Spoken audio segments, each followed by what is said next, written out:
Good evening. How are you doing, Doug? Doing great, man. How about you? Great. We're here to talk about this show came very, very fast and hard out of nowhere, but it's because of our love of Thanksgiving. We both are very fond of this holiday. Not some other holidays we're definitely not fond of. Mm-hmm. That's when we are.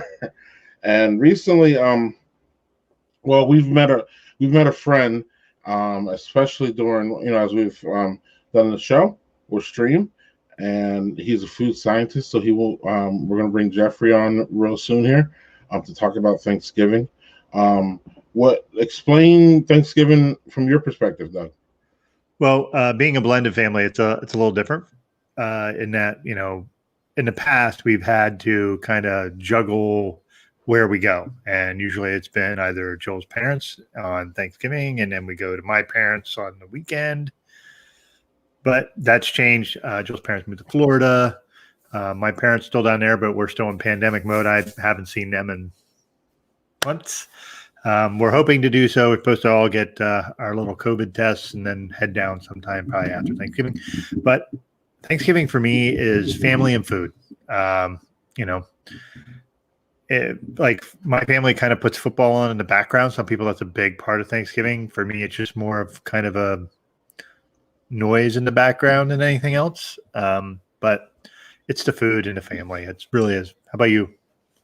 Yeah, I would have to agree with you. It's food, family, and football. And the football's there, but the food is the first. The family is first, and the food is the second. But they're both really intertwined. I've always had, man, when just growing up, I just always had a fond memory of Thanksgiving. I don't ever remember even any family drama, if there was. I don't remember anything negative about Thanksgiving. I just remember good things. So I remember always having enough food and not having an issue. And I don't know, football was always in the background. Football's a background thing. That's what it was for us too. Yeah. Yeah, it's on, it's there. It's cool if it's a good game. It's cool if it's not a good game. It really doesn't matter. Like, it's just there. So Yeah. So we had Jeff on recently in the past month, and we just had this idea to have him on to talk about Thanksgiving, because while we love the food so much, it's really complicated if you're the person who has to put that dinner on. Yeah, well, it can be. Yeah. Yeah, and I think it's interesting because I think we've seen, especially when we were younger, it was unheard of for you to go out on Thanksgiving, like to go out to eat. It was just unheard of. Yeah. Like, you just wouldn't do it. Now it's a different story where, well, post and pre-COVID, we would, there was buffets, and you would intentionally meet a family at Thanksgiving. Yeah. And I could see how some people let's say your tradition is you would go to your parents, and your parents are maybe elderly and can't do that anymore. But it was like for us, my parents lived 3 hours away. So like maybe in some instances, like in Easter, except this past year, but the year before, we would actually meet at one place down near my parents, and they would do all the cooking, and that would save my parents all the cleanup and all that jazz. So I see the way that can work. But yeah, when I was a kid, it was just, nope, we're all getting together and we're getting at one big spot, and we would go to my grandparents. Yes. We have 30 people in the house and just food everywhere. Yeah. And Thanksgiving too, there's certain things that you should, and we're about to get into this, but there's certain things that every family should have.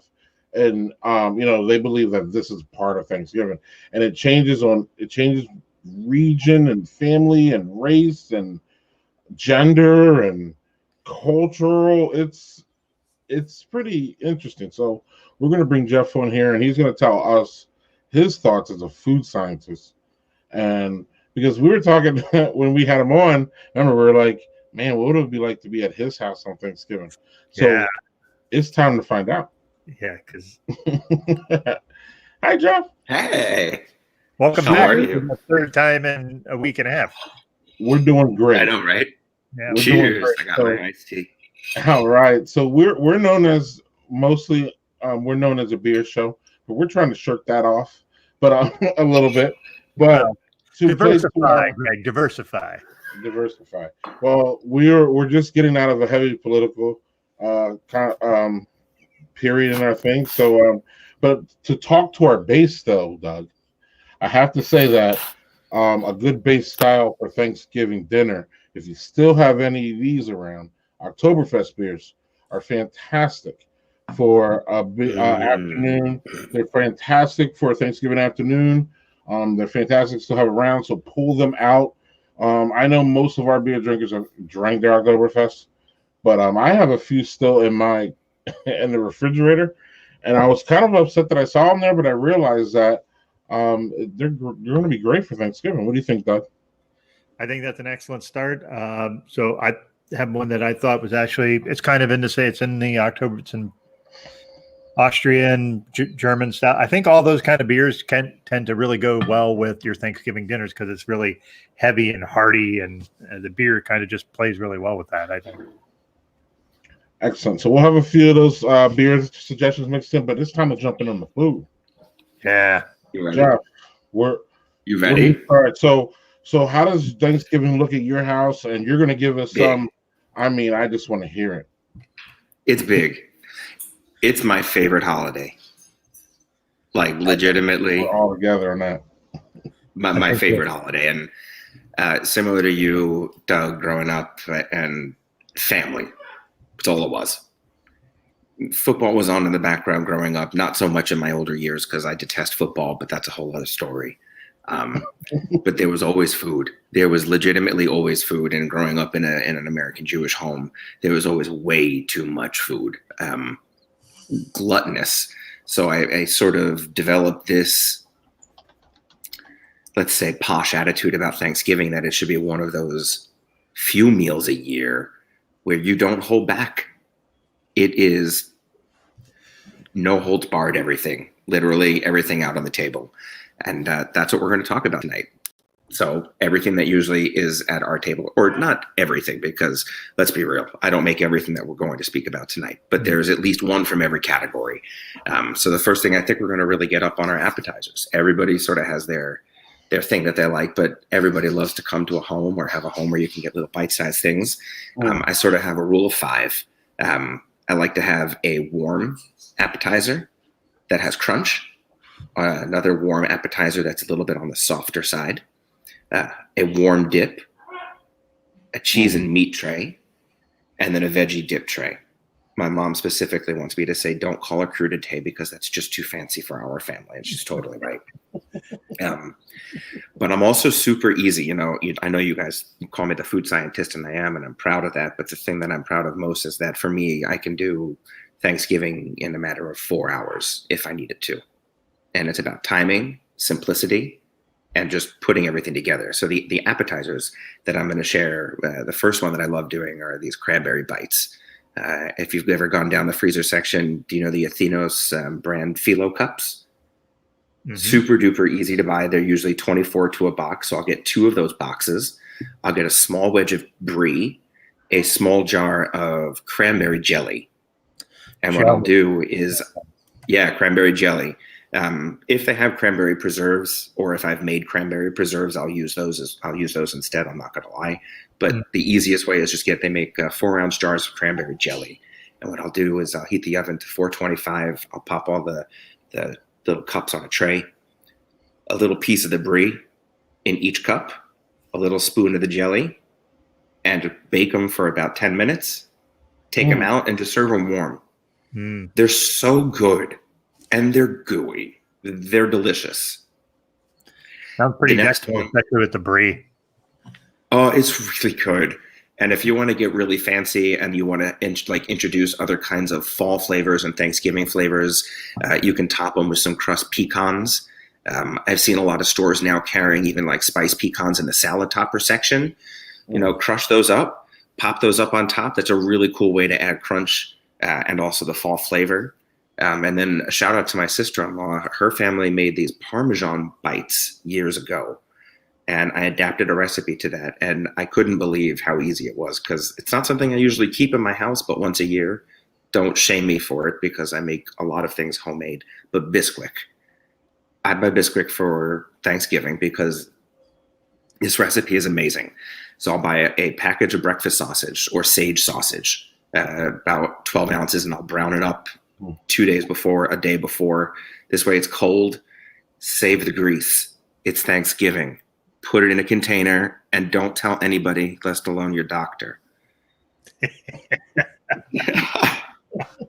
And what you want to do is follow the Bisquick recipe to make biscuits, right? Not pancakes. Follow the recipe as it is to make biscuits. Throw in the 12 ounces of cooked sausage into that biscuit batter and about half a cup of cheddar cheese. Okay? Mix that all together and use an ice cream scooper. Scoop out an ice cream size ball of this Bisquick mixture, put it up on a baking sheet, bake those at 350 for about 20 to 25 minutes. Oh, they're really good. They're really good. And what sometimes we'll serve them with, and I know this really isn't Thanksgiving-esque, tomato sauce. They're really, really good to dunk in tomato sauce. But really, really, really good. Really good. Spinach artichoke dip, is that something y'all like at your table? Yes, not for Thanksgiving, but yes. Yeah. We haven't Not had for Thanksgiving. Like Jill will make that randomly, and it's excellent. But I've never had it with Thanksgiving. Mm-hmm. Yeah, it's a new one for Thanksgiving. My mom has one that she cooks up on the stove, and it's sort of become a staple at all of our family foods now. But yeah, so it's also really quick and easy to do. It's easy to throw together. If you've ever made French onion dip, right? Mm-hmm. How do you make French onion dip? Mm-hmm. Yes. I don't make it. I'm looking at you. Jill makes it. There are certain things I make in the house, and Jill's a dip expert. She makes all that stuff. That's all. How about you, Greg? Do you make French onion dip? No, not yet. I need to. Not yet? Oh, yeah. Okay, so super duper. Well, anyway, then this whole exercise is for naught because it's super duper easy to make the spinach and artichoke dip. So if you get a can of the quarter artichoke hearts, drain them and just chop them up, throw them into a bowl, get a 10-ounce package of spinach, okay, thaw it, squeeze all the water out, throw that into the bowl. Add to that 1 cup of Greek yogurt and half a cup of mayonnaise. You're going to add half a cup of Parmesan cheese, salt, pepper, and hit it with a little bit of extra virgin olive oil and mix it all together. And I usually like to do that 12 hours beforehand, or at least 24 hours, so that I can just let that sit in the refrigerator. It's amazing. Yeah, it absorbs everything. Super duper easy. It's banging. Do you just serve with potato? Do you heat that dip up, or do you leave it cold? I usually don't. That kind of dip I'll leave cold. That one I would leave cold, just like you would like a French onion dip, which is why I'd asked if you guys knew it, because it's just one of those, you throw everything together, mix it, pop it up in the refrigerator, let it sit. Totally make it, put it away, forget about it. And it's great to serve with like pita chips, like the Stacy's pita chips. Or if you ever think, there's a brand called Food Should Taste Good that make these multi-grain tortilla chips. They're so good. Super good. Okay. And then, of course, meat and cheese tray. That's like classic to me. I think that's at every single family function, regardless of whether it's Thanksgiving. And then veggies and dip. Can't really go wrong. I mean, hello. You could try to be healthy on Thanksgiving. That's sort of like the 1 in 5 attempt. So at least I'm throwing some sort of vegetables. But of course, everyone really comes for the main meal. Yeah. And that's where things really start to flush out. So hold on a second here, Doug. Do you have any appetizers? Any questions? Before we get to questions? No, the charcuterie idea I love. We do that, like some nights that's just our dinner, is just meats and cheeses. But you talked about veggies. Did you ever see the thing with now this is something my parents make. I don't even know what's in it. But it's like it's celery sticks, and they put the stuff in it. That's part of it's like onion soup mix and chunky, and it's like it's really, really like it's got savory with the celery, which is really good. But it's like I don't even know what's in it, and it's like it's one of those weird appetizers that they put it out and everybody eats it. I will ask my mom what's in that because I can't remember what it is. Can you please? Because that kind of sounds delicious. Yeah, and it's like literally some mix she makes, and it's like literally onion soup mix is actually the spice for it. Like it's just something super simple. I love it. So yeah, I'll find out what that is. What about you, Greg? What do you got appetizer wise? The one I remember from Thanksgiving is deviled eggs. Yeah, that was a staple. Forgot about it. So are you a grew Miracle away Whip or from them. mayonnaise person then? I grew away from them as I got older, but I loved them as a kid. I would eat like 17,000 of them. Yeah, mayonnaise, not Miracle Whip. I'm with you. Good. I'm glad somebody heard me. Mayonnaise. Oh, I have no idea what Grandma made. So And side note on the deviled eggs, I have an Instant Pot, and I can make deviled eggs like the hard boiling part, which I do them where they're a little jammy with the yolks. I like them that way, and it's comes out perfect every time, and they're super easy to peel. Just maybe as an Instant Pot, look up a recipe online. It's easy. So I got one comment awesome. here for you. Chris will not shame you for the Bisquick if you don't judge for the stovetop stuffing. I won't judge you for stovetop stuffing because I'll tell you, as good as my homemade stuffing is, and my mom would tell you that it's one of the better ones, I would say, and I'm being honest, my husband prefers stovetop. I mean, stovetop is just, it's a memory. There's a classic flavor. I ain't going to shame you for it. Nope. So, I'm sorry, Jeff, go. I'll tell you a really good thing about stovetop stuffing, but this is anti-food scientist, okay? You shouldn't do what I'm about to tell you to do. Have you ever eaten it out of the box uncooked, crunchy? No, is it similar It's to delicious. Yes. Okay. Yes. I will eat it is a little known secret. Don't really do it. It's like so. Right. I won't tell you in my life who introduced me to that, but I'll tell you something. It's really, really good. Okay. Chris says no. Hey, Greg, you know who else is a big stovetop stuffing person? Is our boy Aaron Gavea. Like loud. Well, Aaron does everything loud, but yes, he's. Doug, Miracle Whip is the bomb on sandwiches. Deviled eggs need mayo. Deviled eggs, mayo, for sure. For sure. So, appetizers. I gotta pick my game up. I really do. But we've been the past couple years an eat out Thanksgiving family, but not this year. So. Yeah, so I got to pick up my appetizers. I'm going to pick up some of these from you. So it's great. So then this is where we move into the area of damage. Well, this is where we don't. This is where we really stop counting calories. I don't count calories at all that day. It's all a blur. Me neither. Right. And ask anybody that's ever followed me, even from a health and fitness perspective. This is the one day of the year where it's just like, just shut up, eat yourself silly. Enjoy yourself. Like, just, it's okay. And I was just thinking, before we jump into the main dish and sides, we got to have you back to do brunch because that's important too. Brunch on Thanksgiving, man, you got to have that. Anyway, yeah, you're good. I'm loving it. This is honestly, I live for this part of the meal. I live for cooking the main meal. The appetizers are good, but let's be real. Most of us are eating appetizers, standing up in the kitchen, talking to everybody, catching up, offering to help whoever is hosting, finish up the last bit of things that they have to do. Oftentimes by the time you get to the person's home, they might be working or finishing up the gravy. The turkey might be finishing up in the oven. So I usually like to break up the main meal into 4 parts: the meats, the vegetables, the carbs, and side dishes.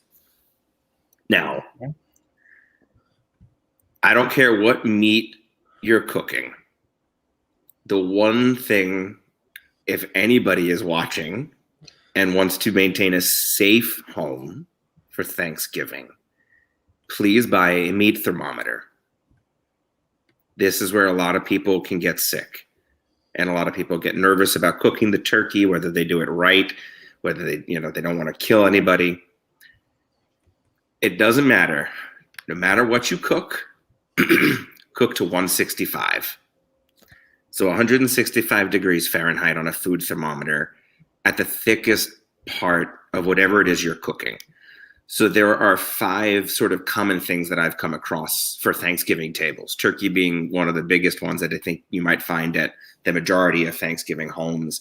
A ham, a goose, a meatloaf I've seen at Thanksgiving, and turducken. For those that might not know what a turducken is, take the word apart. It's a turkey that has a duck stuffed inside of it, that has a chicken then stuffed inside of it. That's then trussed. Trussed is the fancy food word for tying together, and then it's roasted. All of it all together. I've eaten it once. It is interesting, but no matter what you do, again, you cook it to 165. So let's talk turkey for a moment. How do you guys like your turkey? Because we always argue between 2 ways in our home: roasted, which is my personal favorite, and smoked. Before my dad died, he developed a passion for using his smoker. And he made one of the best smoked turkeys, even though I used to rag on him because he used to only want to make the smoked turkey for Thanksgiving. And I was a big fan of the roasted one. But, I wish I could get that roasted turkey one last time. But how do you guys like your turkey? Doug? Roasted is how I prefer it. But I say prefer it, but the smoked turkey is like that's a different thing for me. That's not a holiday thing. That feels more like a fall thing for me. So, but like maybe maybe you could tie that into Thanksgiving, but for me, it's always roast turkey. Sure. Yeah, the classic is roast turkey with the gravy, man. But the place that we've been going to the past couple of years has this Cajun fried turkey, and it's really, Did really. Did you just see my eyes? Yeah, but I don't know how I'm doing that at home. You know what I'm saying? Air fryer. Wow. Yeah. Think about, what you could do. And, I've only just started really learning and exploring the air fryer. But a really cool thing that you could do is buy, turkey quarters per se. And you can, do a dry season on it, let's say with Old Bay, if you wanted to try to mimic a Cajun style. Not that Cajun and Old Bay are the same, but it gives some of the same flavor profile.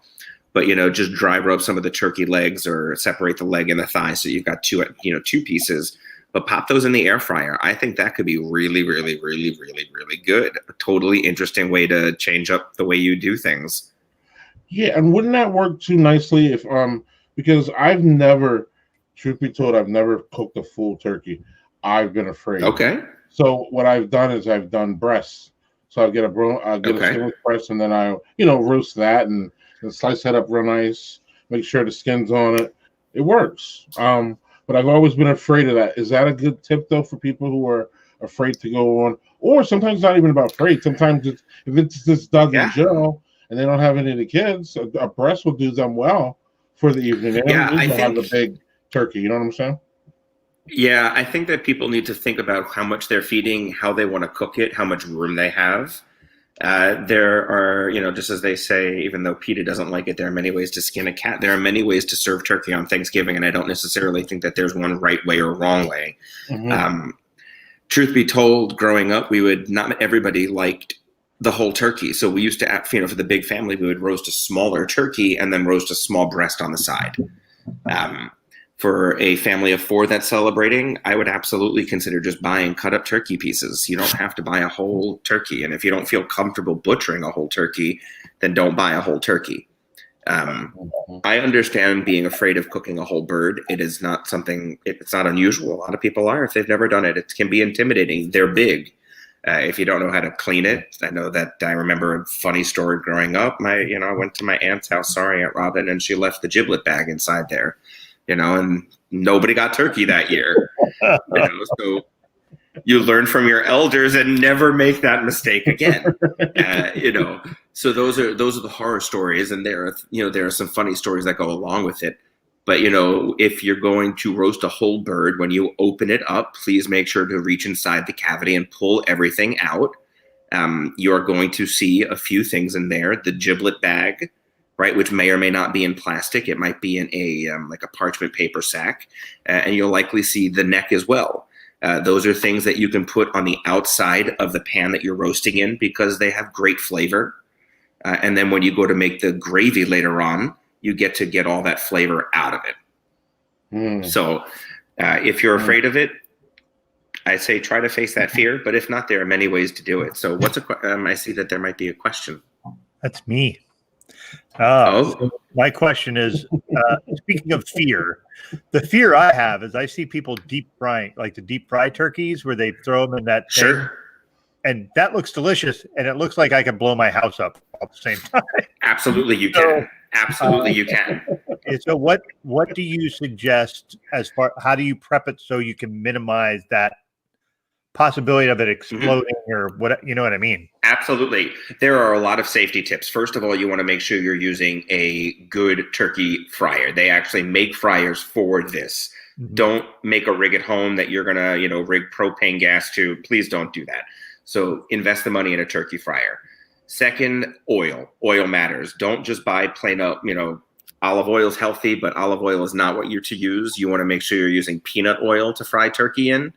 So please make sure that you're doing that. If there's a peanut allergy, they do make, there's safflower oil that you can use, but buying safflower and oil in bulk is expensive, but it can handle the same kind of temperatures. You're going to be frying that turkey between 375 and let's say 385 degrees Fahrenheit. And you need to make sure that your oil is stable enough and isn't going to smoke. So if you use canola oil, you really risk burning the oil and causing a fire. So those are the first two rules. The second rule is the turkey. Most of us are going to wind up buying a turkey that's been frozen. This is food safety 101 with frying a turkey from a turkey that's been frozen. You need to thaw it properly. It needs to sit in the refrigerator for several days if it's been frozen. I'm not talking 2 days. I'm not talking 3 days. I'm not even talking 4 days. Sometimes a turkey can take up to 5 days to defrost, right? You got to remember, it's not just the outside and the inch deep. It's also the cavity. It's the giblets on the inside also that need to defrost. So if you're planning to deep fry the turkey, please give enough time to not only thaw it in the refrigerator properly, but then when you remove it from the refrigerator, it needs to come to room temperature. It needs to sit out. You cannot plunge a cold turkey directly into a deep fryer. That is room for disaster. So make sure that it's room temperature and dry it off. If that means using paper towels, I know it's not environmentally friendly. If you've got nice clean rags that don't have lint or anything, use those. Dry your bird. A lot of people want to season the bird before it goes into the fryer. I really don't encourage that too much. Season it with maybe salt afterwards because you're going to be cooking it a couple of minutes per pound. You're going to find that a lot of them are going to give charts for cooking times. Don't go by any of them. Don't go by any of those cooking charts. Oh, before I forget, if you're getting a frozen bird that has a pop-up timer, rip that pop-up timer before you pop it up in the oil. Okay, that's a plastic timer. That in the oil, I've seen too many bad things happen. No thanks. You have to get rid of that. But regardless, don't listen to the 4-minute per pound rule or 6-minute per pound rule or 10-minute per pound rule. Go buy that meat grade thermometer, please, and stick it in there and use a thermometer. I don't care what the rules say. Nothing defeats having a thermometer. Again, you cook turkey to 165. I don't care what part it is, 165. So there you go with the deep fried because it's delicious. If you've never had it, it's succulent. It's really, really, really good. You never get crispier skin. It's so good. So what about if it's brined? Okay, so if you've brined a turkey before deep frying it, same rules apply. Take it out of the liquid, bring it to room temperature, and just dry it off. That's it. Just dry it off. Same exact rules. And we could talk about whether to brine a bird or not to brine a bird. That can be literally a whole 45-minute discussion in and of itself. But if you've never had a brine turkey, it does make a difference in my opinion. It makes a huge, huge, huge difference, especially for the not so fatty parts like the breast. Makes a huge difference. So how are you cooking your turkey? I roast it. Okay. And I don't brine it. Straight up. Okay. I season it. Do you have say that again? I'm sorry, so are we cooking just for you, or are we cooking? I mean, let's not even like talk about this Thanksgiving, which is complicated on many times. Let's Sure. let's have we have an ideal Thanksgiving. How many are you cooking for? And then what does your bird look like? And how long are you cooking it for? So normally I'm cooking for between, let's say, 10 and 18 people is typically how many would get together on any other non-COVID year. The bird is and I am, for me, a traditional family person when it comes to the bird. My grandmother, my mom's mom taught me how to make a bird when it comes to seasoning it. So what I always do is I clean the bird the night before, and I will let it air dry in the refrigerator overnight. So cleaning the bird means plucking the feathers. It doesn't mean rinsing it or washing it with soap. I know there are a lot of family traditions. I'm closing my eyes because I'm cringing. There are family traditions that wash bird and meats and stuff with soap and water. Please don't wash your meat. Please, please, please. That's not so good. But no, I'll dry the bird off and I'll pluck the feathers out, usually by, by the wing. You'll see little feather bits. So pluck those off. My grandmother used to say, whoever eats the most wings eats the most feathers. And it's true. That's where you're going to find most of the little feather pieces. So those can burn. I pluck those off, and then I don't season it the night before. I'll put it on a rack and let it sit in the refrigerator the night before. The morning of, I will take it out. And I make a mixture of, since I'm roasting it in the oven, I'm not roasting it at a high temperature. I'm usually roasting it at a low temperature. I take canola oil or olive oil, and I usually will mix it with paprika, garlic powder, onion powder, salt, pepper. That is it. I will rub that all over the bird, in the cavity, everywhere. And then into the cavity, what I will typically do is throw all of my vegetable trimmings. So if I have a carrot butt, if I've got celery pieces that I'm not using, garlic pieces I'm not using, any basic vegetable piece that I have that I'm not using goes right into the cavity of the bird. And then I don't do a traditional trussing job.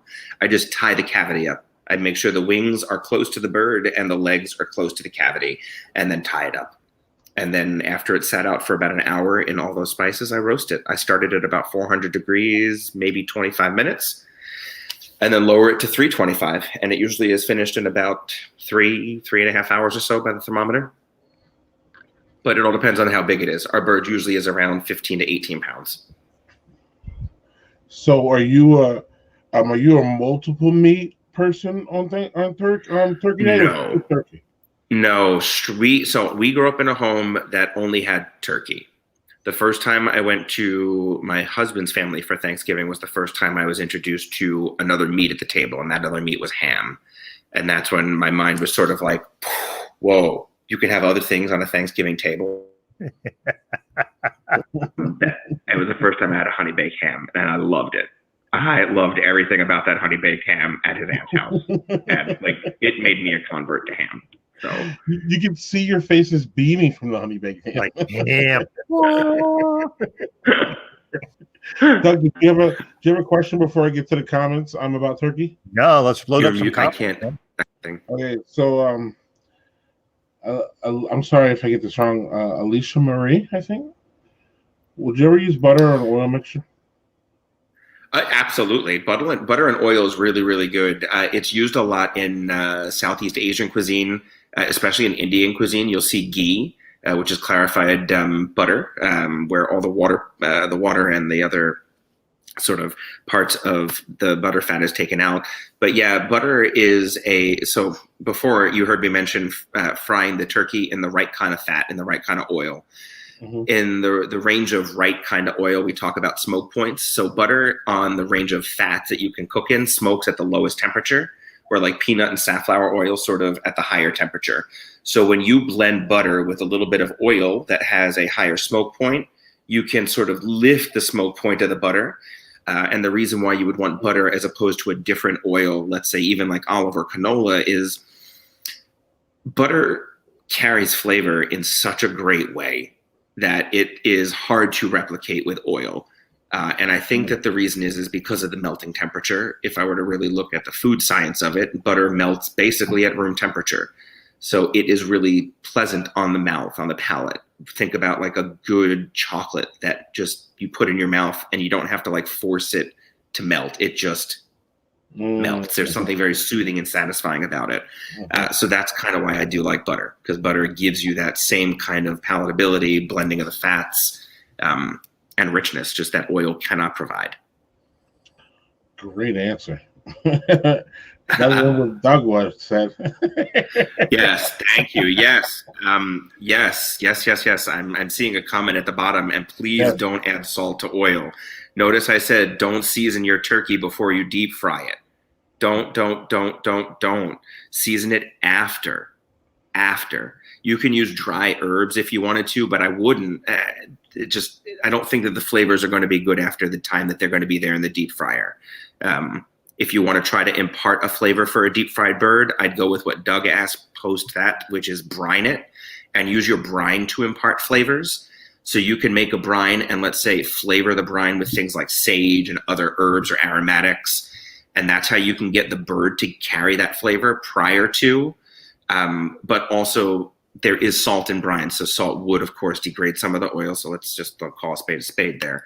But yeah, don't add salt directly to oil. Definitely salt your meat after you fry. Yes. Yeah. And another comment from Ram here. Peanut oil is high. I love it. I'm loving this.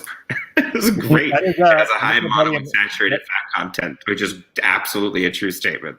Yeah, that's a friend of mine that I play Halo with. And he's awesome. His first name is for real is Casper, which is is it really? Name. Yes. I love it. That's my guy. So my son loves the fried Cajun. Yeah, it's really good. I would love it. So here's a comment from earlier. We do brunch with my stepkids, and then we do our main meal, just a few of us, and then they come back for dessert.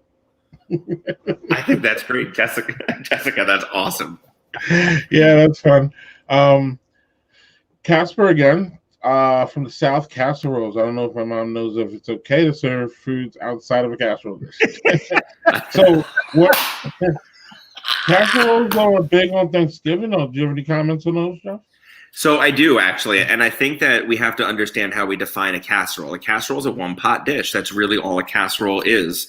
And there are a lot of casseroles that we make on Thanksgiving that we just might not necessarily look at as casseroles, but our famous green bean and mushroom casserole is a casserole dish. When we think of stuffing made outside of the bird, some people will call it, why can't I think of the other name? Dressing, when the stuffing is cooked inside the bird. And then when it's cooked outside, they'll call it stuffing. We can get into that argument. But anyway, stuffing is nothing more than a casserole. It is bread that's been dried out, put into a casserole dish with a whole bunch of flavors and stuff and cooked. It's a casserole. I grew up with, as a Jewish family, we had noodle kugel typically at our Thanksgiving table. Noodle kugel is also a casserole. Noodle kugel is basically egg noodles that is mixed with a mixture of eggs. Don't get grossed out, please. Cottage cheese and sugar, usually at the base. Oh my God. My grandmother. Oh man. And then the egg noodles would be mixed with the cottage cheese, eggs, and sugar, popped in a casserole dish, and then topped sometimes with like pineapples and then like crushed pineapple and then like graham crackers and then baked. Yes. All right. We called it Jewish macaroni and cheese. That sounds not horrifying. Right. It doesn't sound very good. I know it doesn't. The cottage cheese is throwing me off. I know. It doesn't sound very good. But think of it this way. It's like white macaroni and cheese that's sweet. It's so good. It is really good. It is. So as growing up with it, it's traditionally served as like a side dish for like brisket with brown gravy is how I really grew up with it. But it was always at our Thanksgiving table. So one question for you. Would you recommend a dry brine over a wet brine for a Christmas? So for baking, yes, I would. Not for actually brining, because the dry brine is going to leave too much salt. It's going to get into the oil. I would not recommend that for a deep fry situation at all. I would do a liquid brine. Yeah, she says baking. Yeah, if for baking, I wouldn't worry about it at all, especially if you're going to be in a dry heat environment. If you're in that wet heat environment with the oil, then I would worry about it. It's a dry heat. Chris says, holla for the green bean casserole. Can I get an amen? I secretly love it. No, I don't like it, but that's... You either love it or you don't. You got one for Jeff, though. And one last comment from It's certainly not pizza. It's certainly not pizza. I'll give you that. It's definitely not pizza. Pie. So, just It's pie with cheese and tomato sauce. Any more comments on Thanksgiving meats? Not for me. No. Unless you want to talk about meatloaf. That's probably the most interesting one I've seen. Yeah, Doug, do you get outside of when you cook, or when you're out of Thanksgiving, do you get outside the turkey for meats? Yes, my mom will make. Sometimes she's had Thanksgiving where she's made turkey, some where she's made meatloaf. I think meatloaf was last year, and she's done ham. Like, my mom is cool about trying different things with it. There's certain traditional things that she does. Like I said, like I mentioned, the celery thing is a staple. She does something called baked pineapple, which is really like crushed canned pineapple that she cooks. And it's like, it gets a brown crust on the top, almost like it's bruleed. It's weirdly, it's in like a little casserole dish. She throws it in the oven and it cooks, and it's. Is that a side, or is that sounds like a dessert? It does sound like a dessert. She puts it out with the meal, but like it, I don't know. Yes, it tastes like a dessert because it's sweet, because it's pineapple. Pineapple's sweet as fuck. But it's something she puts it out with the meal, and you can have it. Like, I have it with all the other stuff. So, and I got a roommate here. Thanks, Alicia. With the she don't like the green bean casserole either. So good. But anyway, we have to get to that first. We have to get to that first. I am not anti green bean casserole, but yes. Yeah, I grew up with fried chicken as the alternative. Not that, it was turkey or fried chicken, or turkey, it was usually turkey or ham for sure. But once in a while, Grandma will mix in some fried chicken. Love it. So, Jeff, you want to make a point about? Oh, I'm sorry, Doug. What about duck as an alternative to goose? So, I mean, it really depends. Duck is a hard one to cook. I'm not going to lie. Duck is a lot of the waterfowls can be hard to cook. So if you're not familiar with it, because they're very fatty, and most people don't think about that as waterfowl, they need to have a very thick layer of fat, and that can sometimes prevent proper cooking and rendering of the skin. And sometimes you wind up left with a beautiful looking skin on the outside, but sort of a thick layer of undercooked fat on the inside. I would stay away from the duck, truth be told. That's just my own personal opinion. Having cooked it many times, it is a very unforgiving meat. Goose, on the other hand, if you can cook a turkey in the oven, you can cook a goose in the oven. And the trick to cooking a goose in the oven is the same trick I would tell anybody for cooking a turkey. You start it at 425 for that 15 to 20 minutes, and then you lower your oven to 325, and you let your food thermometer do the trick. Once that thigh joint reaches 165, pull the whole thing out. Don't worry about waiting until 165 is in every little crevice. Just go to the deepest point on the bird. That's it. And I still have a piece of paper my mom hung up in my kitchen here, or in her kitchen here, that has all the meat temperatures to make sure that you never overcook your turkey, because the number one, or even goose, any of them, they're all going to be dry if you overcook them. That's the problem with them. Is the minute they're overcooked, it's like gross. Is it like the thing in Christmas Vacation where he cuts it and it goes? Yes, honestly, that's quite a few turkeys growing up. That was my memory. And I remember when I came home from my first year of school and I cooked poultry for my mom, she said to me, "I'm never cooking it again. I'm only letting you cook it." And to this day, she hasn't cooked a turkey. She's smoked, she's helped my dad smoke turkeys, but she hasn't cooked a roasted turkey. But use that food thermometer. You won't be disappointed. Wow. And turkey too, there's not enough gravy that can save dry turkey. No, there isn't. Because dry turkey is dry. I don't care how good your gravy is. I always used to think as a kid that the gravy would help, but it's just No. So Chris, Jeff, did you want to talk about another meat before we moved on? Did you want to talk about meatloaf? Unless you want to. I've only been to one family home where there was meatloaf, and it took me aback. I was like, oh, yeah, okay. So I made sure to include it in my outline just in case somebody had thrown it out there. I've seen it, but it's not in our Thanksgiving table. No. Let's see here. Let's see if we have any more comments here. Let's see. What is this one here? About butter, olive oil, dark beer, and herbs, and then violently stab around the skin of the turkey before injecting the mix. That sounds like your issue.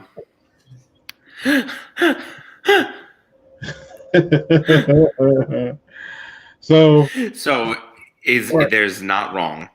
There are what are called docking techniques where you can actually inject marinades just under the skin and under the meat itself. Mm-hmm. And that is absolutely a legitimate way to help bard the bird. B-A-R-D. Fancy French word for layering fat over it. B-A-R-D.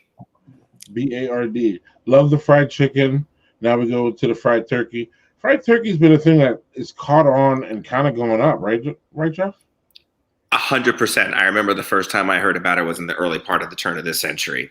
I would say by the time I was in school, it really wasn't heard of. It wasn't until around 2007, 2008 that I started to really have to answer questions and field questions about safety around it, because there were some fire incidents that had happened. And then my dad started asking questions, and I wasn't about to deep fry a turkey without actually researching it and trying to understand it. To this day, I've only ever done it once. I don't ever want to do it again. It's a lot of oil to go through. And while it's a great way to eat a bird, I'd rather go to a place that specializes in it as opposed to me doing it myself. It's just, I'm a roasted turkey person. So You're a traditionalist. I didn't really want to say that, the traditionalist. Yeah, and right. Scoring the skin on the duck, and it's so hard. Duck is, just going back to it, the question or the comment was scoring the skin. Scoring the skin, of course, makes it look pretty, but scoring the skin actually serves a really important purpose. If you score the skin too far down to the meat, you wind up splitting the skin as it starts to render off, and you expose the meat, which dries it out. So if you're going to score, you want to use a smaller knife. Use like a boning knife, a sharp boning knife, which is usually a thinner knife. And you want to go, if the skin is about a quarter of an inch, let's say, you want to go about 1/8 of an inch down. And the reason that you want to score is not always to look pretty, but it helps to open up the fat surface area so that more can render out. Again, that thick layer of fat can oftentimes be really hard to render in the oven without overcooking the meat. And of course, you don't want to overcook the meat, because the minute duck is overcooked, it's toast. No, it's toast. Yeah, it's just not good. Mm-mm. All right. So there's that. Doug, you bringing back memories. I'm not sure which ones, but I don't know. But like duck is like, we've done duck breast here, and it's not a roasting thing. It's always in like a cast iron skillet to get the heat to kind of render the fat down. Mm-hmm. Thanks for the great recipes, Jeff. Oh, you're welcome. That's Art Eddie saying that. So on to sides. Thanks, Art, for the comment. On to sides, Jeff. Yeah. Sides, my favorite part. Honestly, you can keep the meat I thought the meats were your favorite part. No, the main dish, the homemade meal is my favorite part. Okay. That's what I was getting at. Yeah, no. The sides. This is honestly where I fill up, because the first two that I have on my outline are probably my favorite, and that's mashed potatoes and sweet potatoes. Mashed potatoes. There isn't a single Thanksgiving without mashed potatoes, and nope, you can't go wrong. Everyone's going to make mashed potatoes differently, so I'm not going to tell you which is the best way, because that's just really snooty. And again, we all have our ways. I've even been to places where they make really good instant mashed potatoes, but don't tell anybody I told you that. Sweet potatoes, though, I like two different ways. I grew up with like the sweet potato casserole that has like the marshmallows on top. But probably around 96, 97, I discovered roasting in big chunks sweet potatoes. Yes. And roasting them in cane syrup. So sort of not quite as dark as molasses, but not quite as refined as, let's say, corn syrup, white, like clear. And Steen's is probably my favorite version that's out there. Steen's or Lyle's cane syrup. Okay. And I'm going to tell you that my favorite sweet potato dish to make, my favorite, and I make it every year for my mom. Well, not every year because I'm with my mom every other year. I take whole sweet potatoes that I cut into big chunks. I'm not talking small little pieces. Mm-hmm. I put them in a glass sort of roasting casserole dish. Mm-hmm. I cover the bottom maybe about 1/4 of an inch with the cane syrup. Mm-hmm. A little bit of water. Mm-hmm. And then I put a whole bunch of pecans on there. Oh. I'll cover it with tin foil. Or is it? And I'll cook it at about 3. What's that? Or is it pecans? To me, it's pecans. Yeah, pecans. Pecan pie. I'll cover it with pecans and then foil. Notice I didn't tell you salt yet, by the way. And then I'll steam it at 325 for about an hour. I'll uncover it. I'll raise the temperature to about 350. I'll stir it up. That's when I'll add my salt on. Back in the oven at 350 for about 45 minutes. And that helps to thicken up the syrup. And then for the last 15 minutes, boost that oven up to 400 and coat it again with a nice stir. And holy crap, it is, I don't want to be like that person that says it's like diabetes in a bowl, but it's delicious. It's delicious. It honestly, it was a recipe that I adapted from Emeril Lagasse. Okay. And it was. Yeah. Doug doesn't like sweet potatoes. Oh no! So that sounds like something I would actually like. Wow. I've never met someone that didn't like sweet potatoes, so that's a first for me. I don't even like them with the marshmallows and all that stuff. Like, I don't like sweet potato pie. So sorry, I love it. No, I'm sorry, more for us. But what you're talking about there is like doing that whole thing with the cane syrup and like basting it is. That sounds awesome. I actually it is. I'll tell you, it redefined how I ate sweet potatoes because while I loved what I grew up with, which was, if you've ever seen, I think it's Bruce's. Bruce's was the brand. Bruce's yams is what I think my mom would buy. And I could be wrong with Bruce's, but that's just for some reason what I remember on this orange label. And it would be already soft because they were in a can. And she would dump these yams into the can. She would pour a can of crushed pineapple on it, mix it all together, and then top it with marshmallows. And that would be the casserole that we would bake growing up. And it was so good. So good. And of course, family funny memory. I remember the year that my aunt and mom had put too many marshmallows on the darn casserole. It got all over everything in the oven and sort of caused a fire.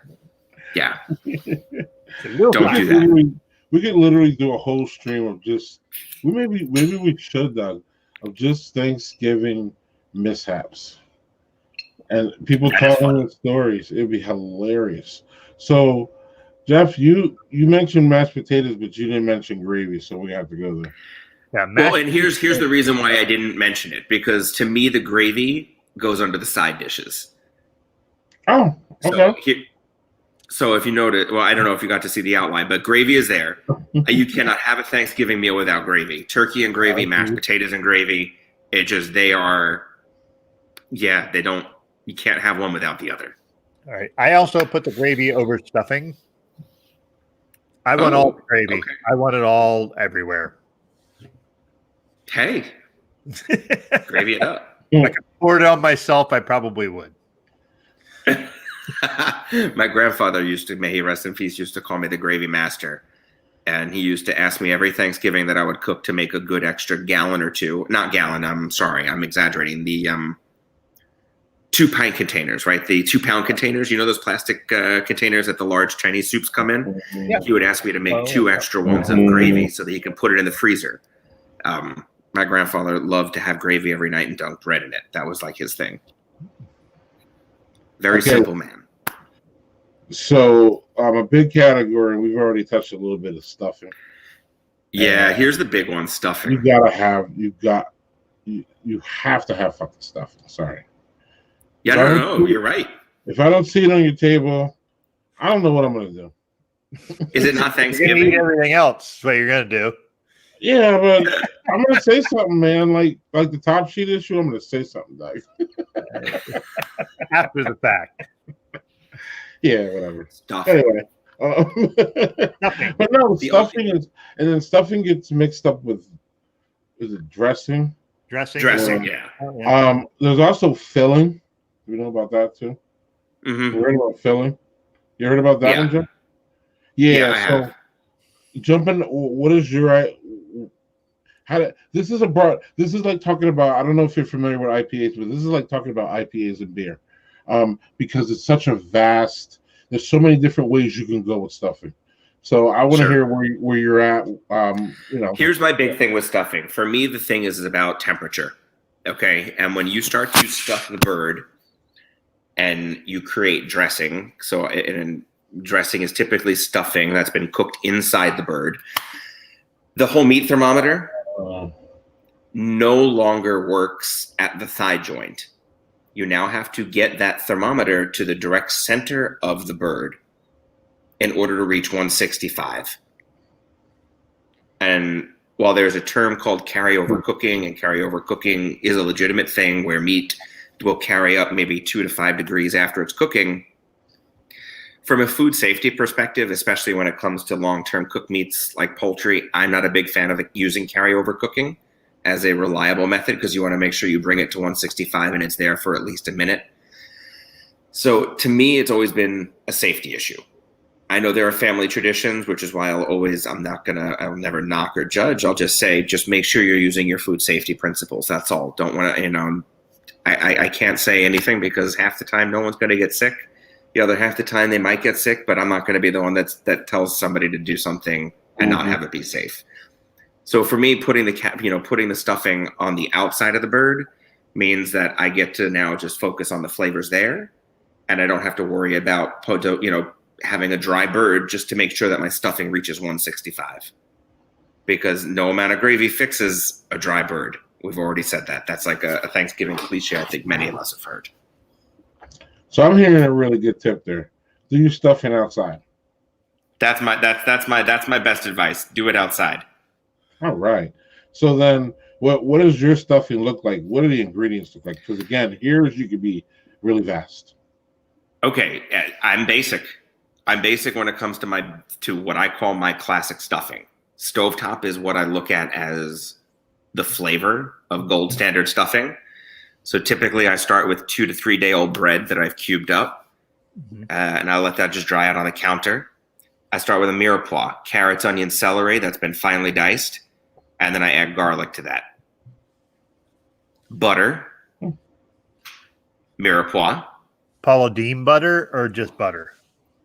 So Paula Deen butter is not my thing. No, I'm a conservative. Stick of butter. Right. 3 sticks of butter. I'm more of a conservative person with butter that way. No, I'll usually use for a good 9x12 or a 9x13 pan of stuffing, I'll use about half a stick of butter total. I won't use too much just because there's so much butter used elsewhere that I'd rather use elsewhere. So yeah, a really good life hack if you don't want to buy fresh sage is buy what's called poultry seasoning. And if you're looking to make stuffing at home, that's going to be the key to getting the right balance of poultry flavors like thyme and sage. And you don't have to worry about, all the fresh herbs and that added expense. So there's a little life hack.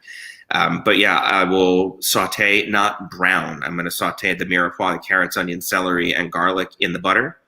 I'm going to add my dried breadcrumbs or bread cubes that I then coat in all of that goodness. And then I'm going to add chicken broth and poultry seasoning. That's it. I don't add too much chicken broth. It varies by how dry the bread is. I can't tell you how much I do. Until it's nice and wet, and then I bake it in the oven. That's it. I'm simple, but honestly, there's usually a pot of stovetop also, so I'm not going to be offended. So the last side here is kind of a controversial one, or I think it is macaroni and cheese. Grandma Fran, who was someone near and dear to my heart, and my grandma introduced us to mac and cheese at Thanksgiving. And mac and cheese at Thanksgiving, when I make it, it's always there. and we're talking baked mac and cheese the way she made it. Mhm. And Grandma It grew has up in to the be baked South. Mhm. It has to be baked mac and cheese. Right. And for any of my followers on Not the Mama know that I have two versions of mac and cheese. I have my quick stovetop version, and I have my baked version, which is like what Grandma made. I'm not sharing that recipe, so don't ask.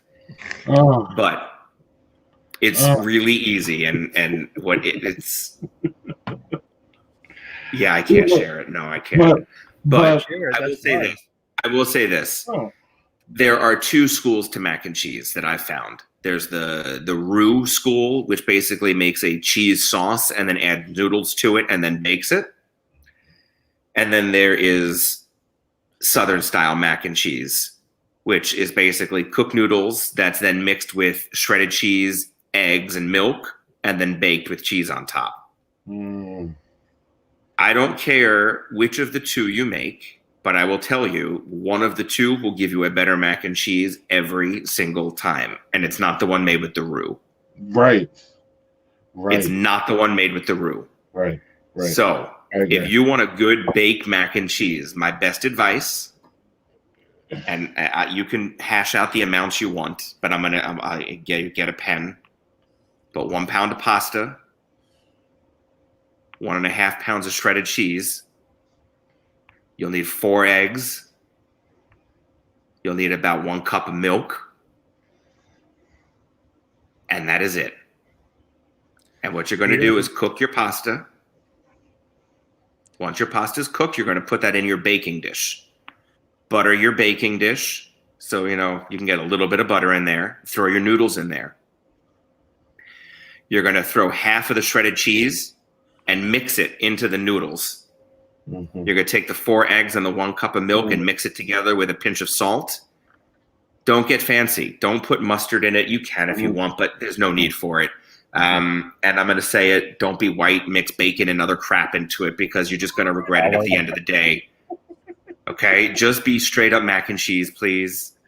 Right? And then you're going to pour that egg milk mixture over the noodles that have been tossed with the cheese and then top it with the rest of the cheese. Bake it at like 350 or 375, depending on how hot your oven is, for like 35, 45 minutes. That's all I got to say. You'll never make baked mac and cheese again the same way, like a different way.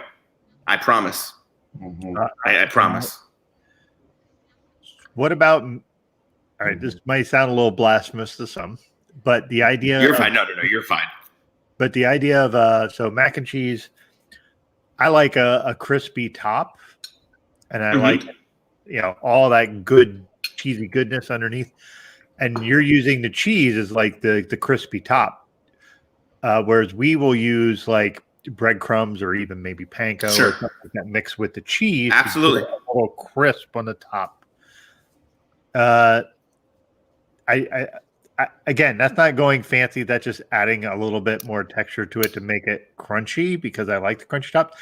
I will tell you, all of my kids hate it. I hate it too. They would much rather eat Kraft macaroni and cheese, and it just pisses me off every day. So I'm going to teach you then my quick mac and cheese because it's the one thing I gotten my kids to eat that's not Bax mac and cheese. Oh, I'm in. Are you ready? Yeah. You ready? Yes. 8 ounces of elbows. Right. You'll need 1/3 cup of milk, 1/2 stick of butter, and 8 ounces of shredded cheddar cheese. Now, I'm going to tell you, don't shred cheese because it's much better to use the pre-shredded cheese for this particular recipe because a lot of them are coated in potato starch and it helps, okay? Yeah. So boil your water, add your macaroni to cook. Do you throw salt in the water when you cook the macaronis? I always throw salt in the water. You want that? That's the one time you really can get salt flavor into the pasta. So yes, throw your salt into the water. Drain your hot noodles and put your hot noodles back into the pan, just like you would with Kraft mac and cheese. Throw that 1/3 cup of milk, the 1/2 stick of butter, and the 8 ounces of shredded cheese, and start mixing it. It's going to look really weird after mixing it for the first 2 minutes. Like you're going to be like, Jeff, what in the hell are you just tell me to do? So mix it for about a minute or two, cover it, wait 2 minutes, 3 minutes, come back and mix it again. It is seriously one of the best, quick, creamiest craft style mac and cheeses without using a box. I want to try that because I really don't want to use the processed stuff. And if I can get my kids to eat mac and cheese, that's a little better. I'm telling you, I've gotten a lot of my friends to make this particular type of recipe. It's so easy. I've mastered the art of making it in under 20 minutes to serve dinner. And I don't keep boxes of mac and cheese in the house, so I rely on shredded cheese. And I'm going to tell you, I have a couple kids who like to cook, and they would be like, if I can make a homemade version of that, they'd totally be down. So this is good. Try it. I mean, seriously, it's super easy, and it's easy to get the kids involved because both of my, both kids always are in the kitchen with us. So, what's your favorite vegetable, Jeff? All of them? No. On Thanksgiving, I'm ashamed to admit I'm not a vegetable person. It's just I'm not there for the veggies. I'm there for my carbs. Right. Personally, it's just my own personal thing. I'm there for my Right. carbs. I want to get carb loaded. That's me. Right. I want carbs and I want meat. Right. But let's just fly through them a little bit quick here because we got some things I definitely want to get to, and we're running late. Sure. But you on the list, a little late or over, not even late, whatever. Where am I going? We're amongst friends. Green bean casserole was one that everybody talks about. Everybody has it. A staple. I don't like it. I personally don't like green beans, but that is a staple vegetable for Thanksgiving. I don't even think there's a question. I agree with you. It's a staple.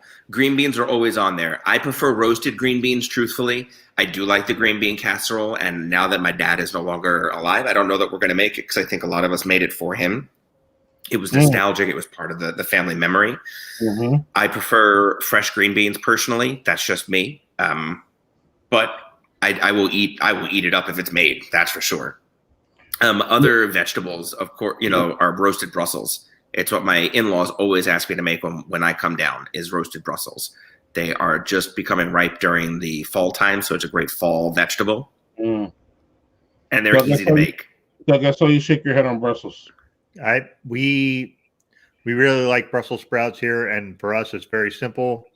Have them, oil, salt, pepper, and red pepper flakes, and throw them in the oven. That's it. And they are delicious. And I'm going to tell you, I never liked Brussels sprouts. I always thought they were just they're bitter. But when I was young, I hated it. And then, like Joel said, let me try making them this way. And I tried them, like, that is really good. And so, third on your list, Jeff, is my favorite. How do you make collard greens? You ready? I love the silent pause. Mm-hmm. I love the silent pause. No. Okay, so here's how I was taught to make collard greens. You need a few things. You need ham hock. Of course, you need good, fresh, big, leafy collards. Big, leafy collards. Don't get the little leaves. They're just not that good. Yeah, weak collards. You need the big leaves. Skip on the weak collards, yes. Yeah, skip on the weak collards because they're just going to fall right apart as you start to cook them. There are those are the real two main ingredients. The third ingredient that I would say is vinegar, and not a lot of it, but vinegar will help to toughen up a little bit of the leaf as it's cooking so it doesn't break down and get a little bit mushy. But some people will actually use Tabasco instead of using vinegar, and it provides the same kind of function. So you don't need a lot. For me, to cook collards is super duper easy. You're going to start with a little bit of oil, or you can take some of the fat off the ham hock and render it down in a pan. I'll cut up pieces of the ham hock that I'll then brown in the ham hock grease that's been sort of rendered out. I'm going to clean the collards and cut them. 2 schools, you can rip the rib or the center right out. Some people just cut the ends off and leave the ribs in. It really depends on how long you're cooking them. If you're going to cook the collards with the ribs in them, they're going to need more time to cook. Those ribs do need time. And we're talking minimum 45 minutes to an hour on the stove, if not a lot longer sometimes, for them to get nice and tender. I usually like to cut the collards into anywhere between 1.5 and 3 inch squares or pieces. And after the ham hock gets nice and crispy, I'll throw the collards in. If my company likes it on the spicier side, that's when I'll add a couple of shakes of red pepper. Mm-hmm. And then I will also add at that point either the vinegar or the Tabasco, depending on how hot my company likes it. To that, I'll add just a splash of water, and then I put a lid on it, and I lower the heat immediately.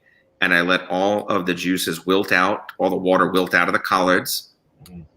Notice I haven't said salt or pepper at this point. I am a delayed salt person. I like adding salt later on in the cooking process. After about 30 minutes or so of letting them wilt and kind of stirring in all of the juice and the fat, that's when I'll add my salt in, and then just keep them at a simmer for a good 45 minutes to an hour. That's how I was taught to make collards, and I love making them that way every time. That's the How's one. That? Yeah, it's great. That's the one vegetable I'm down for. The rest you could probably. You have carrots here too. That's another really nice. It's one. A classic.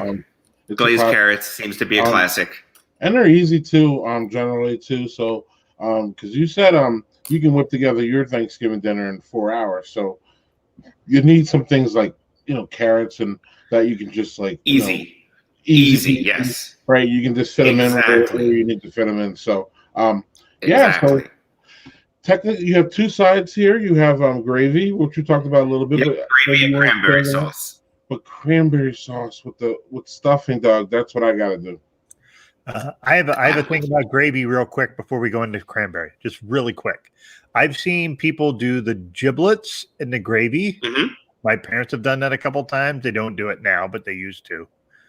What do you see as a gravy? And also, is it so like when I watch my wife make gravy, it's like she's cooking something and she takes the grease and makes it and then starts making the gravy out of that. It's not like I'm going to get the gravy mix and I'm going to make that because that stuff tastes awful. Don't get gravy mix. Yeah. Where are you on giblets in the gravy or no? I don't mind them. It really comes down to a texture thing. You have to either like the texture of the giblets in there. The flavor is hands down to me superior to a non-giblet gravy. Delicious. It's just deliciousness. Are what I understand are more like it's like liver and things like that. Am I mistaken in that? You're not mistaken at all. Giblet is the fancy word for there's another word, offal, O-F-F-A-L. Yeah. Any of the alternative non-muscle meat. So usually you're going to have the heart, you'll have the gizzard, you'll have the liver in there. Those are the three main pieces that you'll have as part of the giblets. Okay. Chop them all up, fry them up. You can cook them with the turkey, not in the bag, please. Put them on the outside. Put them on the outside so you get the flavor of the giblets.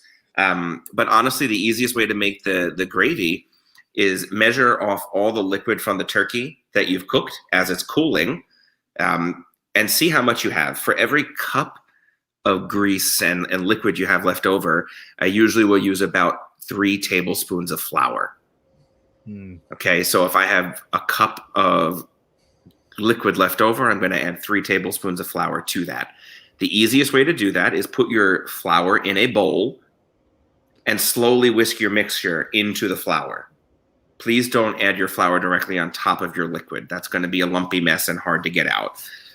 Once you add your flour to your liquid from the cooking of the gravy or cooking of the turkey, put that into a small saucepan or a good sized saucepan, right, that you can bring to a boil. And then you're going to reduce it to a simmer and let it cook for about 3 to 5 minutes. It's important to let it cook out. The raw flour needs to have time to swell so that it can become its nice, thick, velvety goodness and graviness. And if you need to, you can thin it out with water. Sometimes it can be a little bit thick depending on how much oil versus liquid you get after cooking the turkey. But that is the best way to make gravy. Not brown master mix gravy, whatever. Mm-mm. So now we go to cranberry. All right. Sorry. You're fine. You're fine. So cranberry, there are two schools: you fresh cranberry or canned cranberry. Honestly, every time I make fresh cranberries, I'm boohooed. Everybody in my family is a jellied cranberry sauce people in the can, slice, slice, slice, and we call it a day. That's us. Right. So moving to the rolls. Right? Moving on to the rolls. Totally. A real quick thing with the cranberry is Joe made cranberry, but she added like citrus to it. I can't remember if she added like Love it. oranges or something like that, and it was fucking delicious. And I don't like cranberry sauce, so that was like a real surprise. That's awesome. So do you know why you would do that though? If you are going to make fresh cranberries, if you want it to gel up, you do need to add citrus to it. So the citric acid is going to help to activate the pectin in the cranberries. And as it cools and chills down, as long as there's enough sugar in there too, it will set up into a nice gel. That's the only thing I'll say. It was delicious. So, all right, rolls or bread or whatever. Yeah. I always got made fun of because I always made these three things. I always made dinner rolls, whether it was Martin potato rolls that we heated up, cornbread, I always made in my cast iron skillet, and then I have buttermilk biscuits that I make anytime I make dinner. So that's our table. And yes, I make them all, and I get made fun of. I know. Why make fun of me? Because it leaves absolutely no room for the next part, which is dessert. Right, but you get a different bread for each plate, and I get 3 plates. I'm with you. So look at that. You get a man. People. I'm with you. I'm with you. People don't know where you at with the bread, Doug. Oh, I love all of that, but I have a question about cornbread because there's 2 different styles of cornbread. Sure. There's the fluffy, yummy, soft stuff, and my grandmother made this stuff that was like, it's this thick, and it was like a fucking brick, and I fucking hated it. And I was like, she was from the deep South. I mean, that was her. It was the weirdest cornbread. It was like an inch and a half thick, and it was like really like hard. And I was like, was it crumbly? Very, very dry. And I remember having that and be like, this is, to me, cornbread's like, it's just thick, it's fluffy, it's like really sweet and like delicious. Yeah, cornbread is. It was like a hard cornbread. Cornbread isn't jiffy, but it was like really weird. Yeah, I've never heard of a dense cornbread because I couldn't imagine that being good. Cornmeal doesn't. Yeah, no. We can spend an episode talking about how to make good cornbread. But suffice it to say, you need butter, you need some sugar. You need butter and you need some sugar. Unfortunately, if you're going to make it work. Yeah, she made cornbread. I agree with you. Go ahead. Yeah, I was going to say there's it was like a skillet. She made it in a skillet too. That's when you said you made cornbread in your skillet, and I was like, I remember her making it in a skillet, and it was like, it didn't absorb. No, the reason I bake it in a cast iron skillet, I love the heat. I like the heat conduction. Yeah. That you get in a cast iron skillet. I find that it bakes evenly all around. And I'm also able to take that cast iron skillet at the end of the bake process and go poof and get my whole cornbread out. So I can then slice it up. Yeah, sorry, that was just a weird one that I thought maybe that would just. No, you're good. Mom hasn't made that, but my grandmother used to make that all the time. And I was like, I really thought you were going to. So the big argument that we have over cornbread is to whether or not you put corn in it or not put corn in it. Oh no! That's always the big argument that I've always had, at least. Yeah. What did you grow up with? The non-corn, but give me either way. It don't even matter. It doesn't matter. I love it. I'm a sucker for cornbread, so jalapeno. I'm a sucker for cornbread. So that hard cornbread, I think I remember. Again, I'm going back to when I was very young, and I'm thinking that was what she would use for like chili. And I was like, but now regular cornbread is much better in chili. But it was like you dip it in, you get the chili in it. It was so hard, you'd be like, I don't know. I just thought it sucked, but I just didn't know if I was the only person who ever experienced that. So no offense to that, but I would agree. Ben's family argues over whether you put marshmallows in or not on mashed sweet potatoes. I agree. To marshmallow or to not. I say whatever. Right. I mean, I grew up with it, so for me, it's I liked it. Same with pecans, as Doug would say. Pecans are not whatever.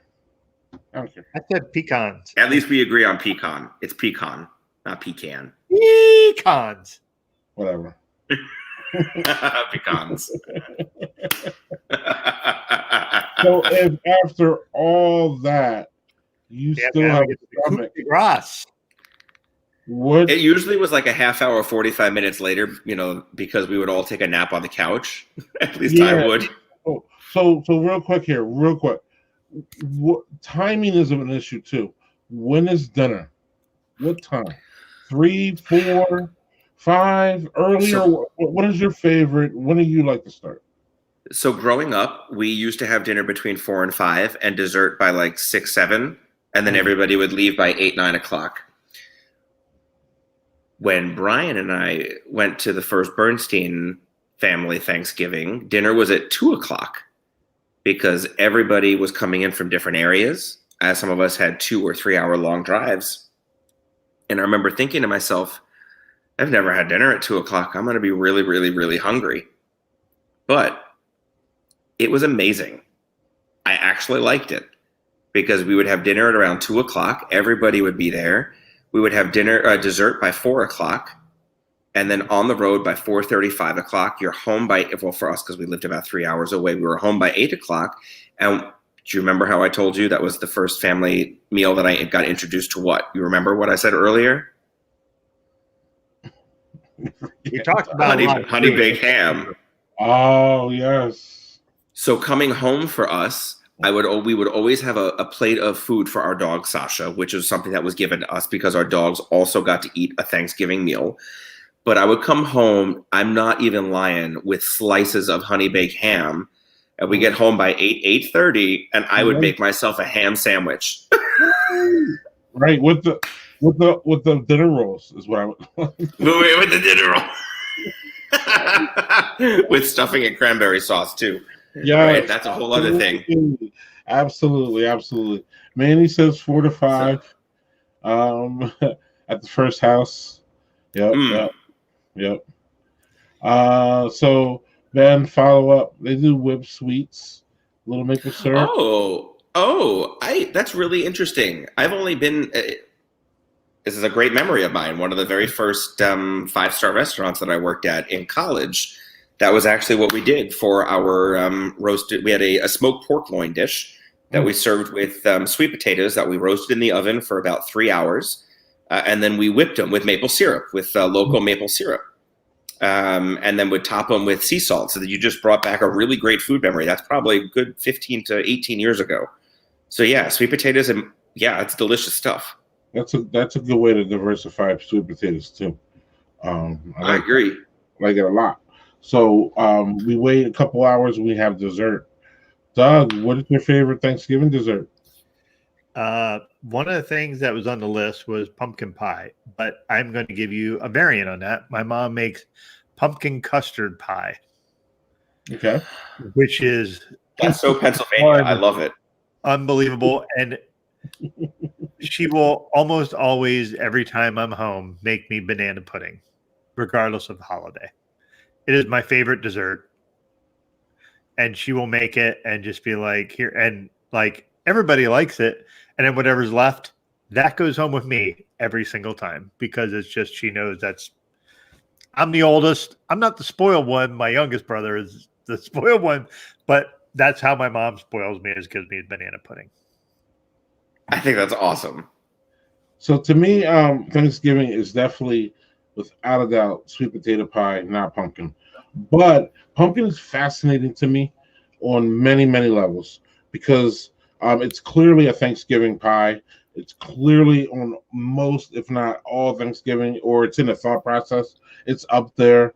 So I'm not trying to delegitimize it. But pumpkin is interesting because, again, it's more of a let's take Doug off here. It's more of a it's associated with Halloween. So pumpkin is around for months at this point. You know what I mean? Mm-hmm. So at the end, like pumpkin's living its last day, I think, on Thanksgiving. And obviously I'm a beer guy, and I don't know if you know about this about beer, but pumpkin beers don't sell well in November. and neither do Oktoberfest beers. For some reason, people associate Oktoberfest beer literally with October, and they just stop. I mean, breweries stop making them. I've seen where breweries just if literally they don't sell Halloween, some Oktoberfest beers will just set because it's just something in people's heads. I don't know when does Starbucks stop pumpkin spice? There's a day that they stop it. I mean, there's a day that when they started, all hell breaks loose. Of course. Stop it. You know what I mean? So my point is that pumpkin is fascinating to me because some people want it on Thanksgiving, but I suspect they don't really want it in the middle of November. So it's just a really weird thing for me as far as associating that taste window with beer. If you know what I mean, as far as what interesting. And do we get tired of pumpkin because of Halloween? Because Halloween has all the pumpkin flavors, and that's when I associate pumpkin pie. But pumpkin pie clearly lasts to Thanksgiving, but it doesn't make Christmas, though. I know that. No.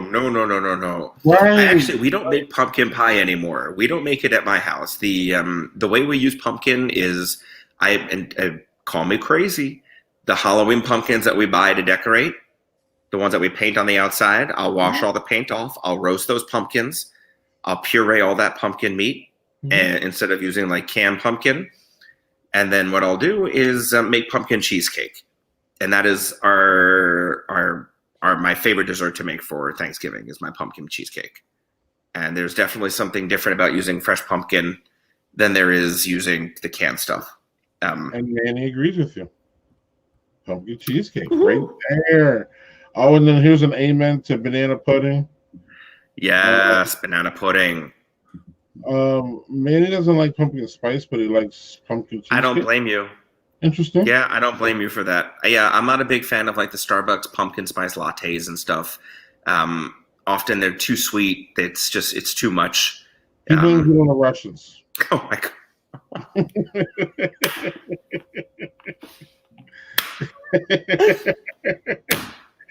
Oh, and he loves you, Jeff. I can't. I'm right there with you, Maddie. I'm right there with you. He loves it, Jeff. So, and so then Benjamin says his mother-in-law does chocolate pudding pie. So, and then also okay, so I do see pecan pie here. That's a late one for me, meaning late in my life. I'm starting to see it, especially at the buffets. Really? Yeah, something I really started to see recently. I love them. I've loved them my whole life, but I don't know. They really went on my radar. It's more sweet potato and pumpkin, but I mean, come on now. Thanksgiving. For me, it was that. Thanksgiving is the holiday for pies, yes or no? Yes, it is. Everybody, it's a holiday for pie. But when it comes to pecan pie, that's my favorite pie for Thanksgiving. My mom makes a banging pecan pie. I won't make one. That is nope. That's my mom's territory. Man, a good pecan pie, man. Also, pie is it's good. Cake, just FYI. What'd you say, Doug? I would agree with you. Pie is greater than cake, so we're not going to touch that one. That's so, the thing that interested me the most here was, and I've never heard of it, coconut custard pie on Thanksgiving. Yeah, coconut. So that was a staple at our table growing up. My great grandmother. It wasn't Thanksgiving unless we had coconut custard pie out there. So when you said custard pie earlier, Doug, I was just like, yes. You said pumpkin custard pie, right? Yes. So coconut custard pie, and now we never made it homemade. I'm not going to lie. There was always a brand, I want to say it was Emptimans, that had a coconut custard pie that would have to be at our Thanksgiving table. And it was delicious. And it only came out during Thanksgiving. And my great-grandmother, may she rest in peace, man, it wasn't Thanksgiving without it. So yeah, for me, I like having that creamy coconut custard. It felt decadent. It felt sweet. It was a great way to end the meal. That and pecan pie, I'd always get two pieces, one of each, and I'd be happy as hell. Happy as hell. Doug? Yeah, I'm not a fan of coconut texture. So like coconut flavor, yes. Coconut. Okay. So texture, no. That would not be something I would be clamoring for personally. But that's okay. That's the great thing is like my parents would make like 3 pies. And you're like, okay, well, we have a smorgasbord of pie to choose from. And I was like, yeah. So, yeah, and we didn't even know. And last but certainly not least is Apple. And again, this is why when I looked at this list, I'm like, this is when I looked at Jeff's list, was like, oh, this is the pie holiday. Like, and it's easy to bring a pie or to make a pie. So not easy, but it's easy to bring one. You know what I mean? It's if you're gonna, you know, it's not easy to bring over a full roasted turkey from my house to yours, but it is easy. You know what I'm saying? So that's why it seems like, because I looked at that list and I'm like, man, which one do you choose, or how do you have one or two? So yeah, you could always, like Doug says, even if there's a coconut there or there's a pie that you didn't like, you could always avoid it because there was just so many different I don't know. Pie a la mode, do you even do that on Thanksgiving? I mean, do we even go to that? No, I know that some families do. Not for me.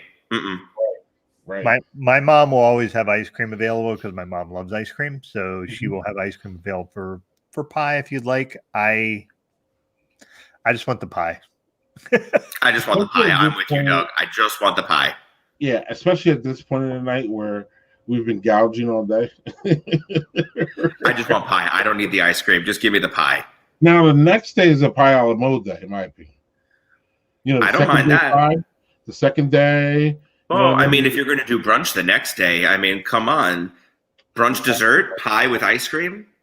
Have your Thanksgiving sandwich followed by your pie with ice cream. Hands down. Everybody buckle in. We're about to go and do brunch now. No, we're not. We're wrapping soon. No, we're not. I want to thank you for bringing here. We went through appetizers to dessert. So at this point, I want to see if you have any last tips for cooking, even not cooking, just having a good Thanksgiving. It's your favorite holiday. So here's the best advice I can give in the kitchen. Think about it. Make a plan. And you want to think about how long it's going to take to make everything. Most people tend to rush in the kitchen when they don't think about what it is they're going to make.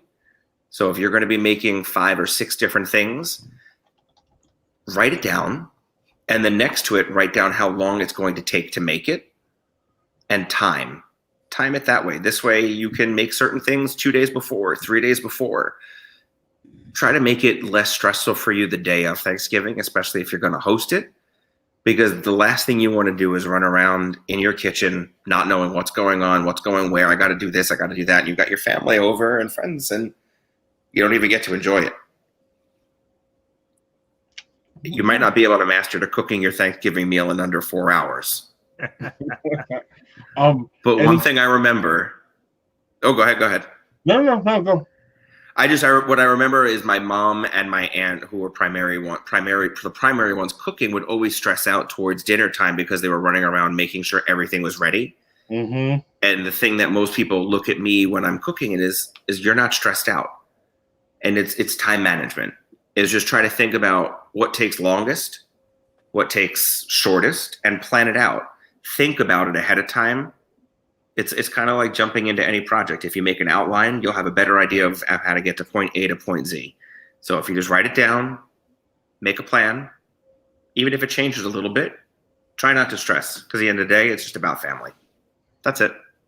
And eat. Any quick leftover tips? Because we're getting some in the chat. Oh, leftovers. Okay. Yeah. Leftovers are great for soup or stew, especially if you don't mind eating turkey. So if you're going to roast the whole turkey, really get all that meat off the bone, save the carcass, and you can use that to make stock. So there's tip number 2. Stews are great, and so are casserole dishes. So one of the coolest things that you can do is take leftover stuffing on the bottom of a casserole dish.